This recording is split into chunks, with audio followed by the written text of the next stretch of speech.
So the London Tube is pretty much London's underground subway. Well, subways are already underground, right? So it's London's subway system. So they are on a strike, bro.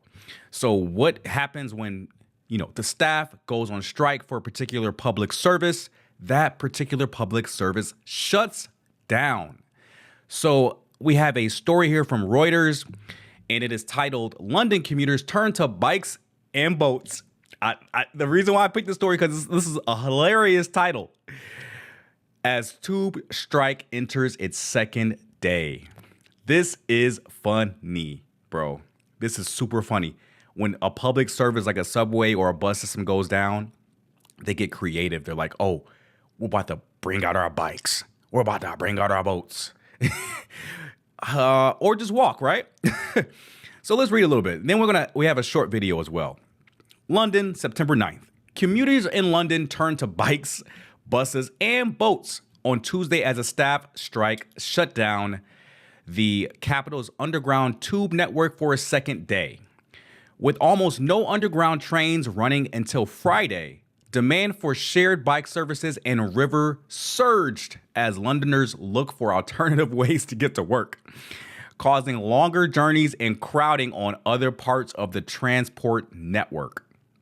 The London-based Center for Economics and Business Research estimates the strike will have a direct impact on the London economy of 230 million pounds, bruh, which is 310 million US dollars, bro. That's a lot of money for 2 days of being down, and costs millions more indirectly. Lime, you guys know the Lime scooters, right? Which operates electric bikes across the city, said it saw a 58% increase in trips. That's crazy.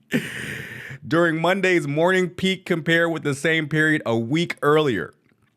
Journeys were longer in both distance and duration, indicating that many riders relied on Lime for their entire commute rather than just for the first or last mile, a Lime spokesperson said.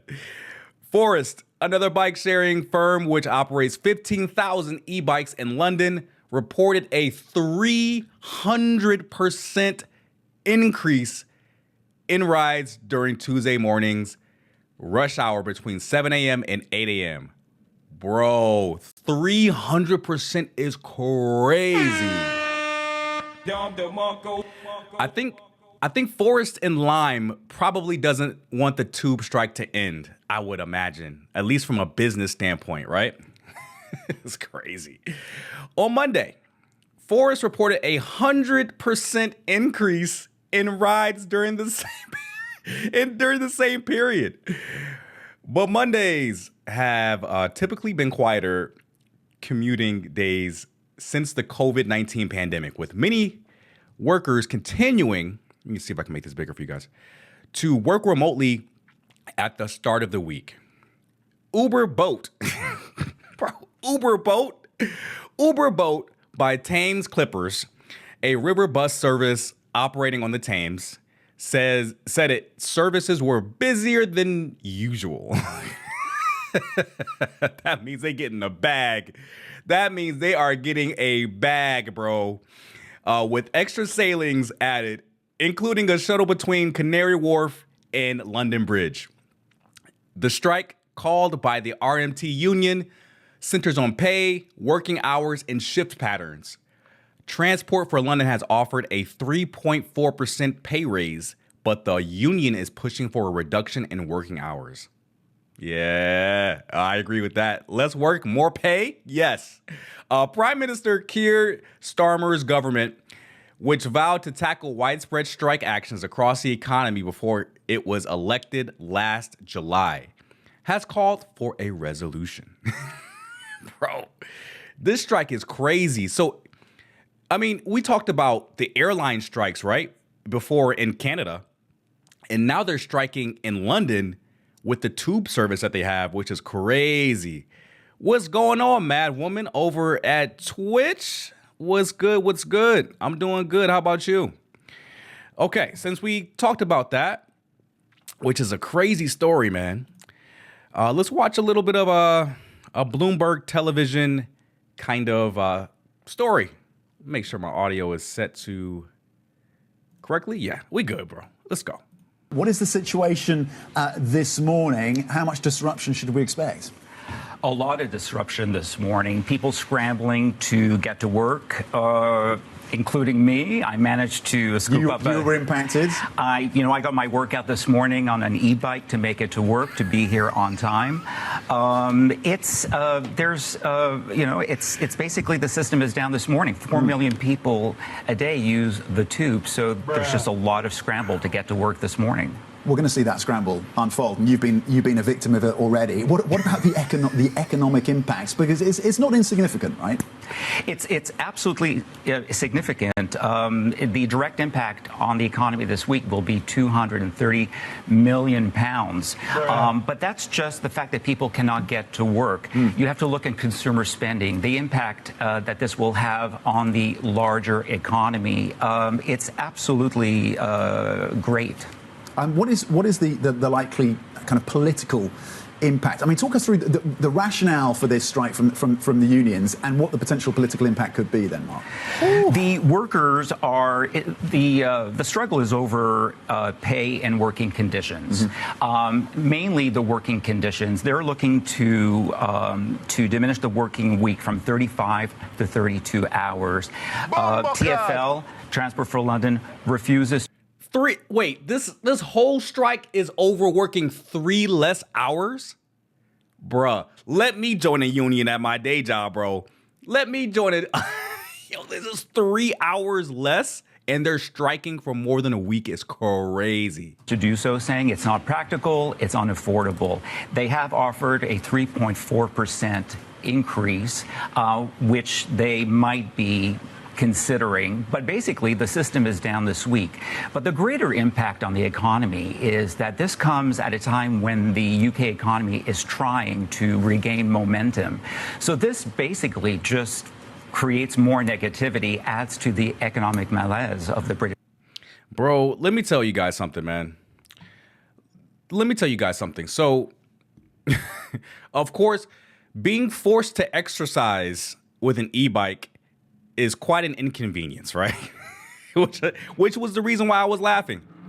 But I look at it from a business standpoint. So if we look at a 230 million pound loss, so it's $310 million USD, that is substantial for that to be just under a week of the tube being down. And it's going to be impacting the UK economy significantly the longer this strike goes on for. So we have to think about long term. When it comes to the economy of the UK, is anybody really going to the UK anymore as like a traveler or a visitor? Nobody's really going to London like we used to, right?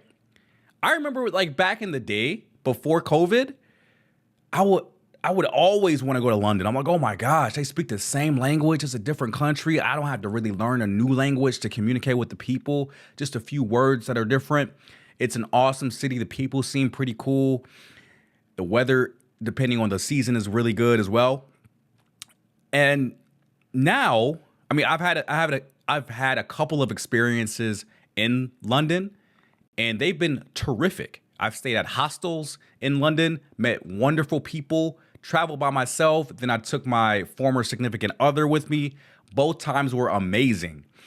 So now after COVID, I kind of see like the downfall of the UK, right?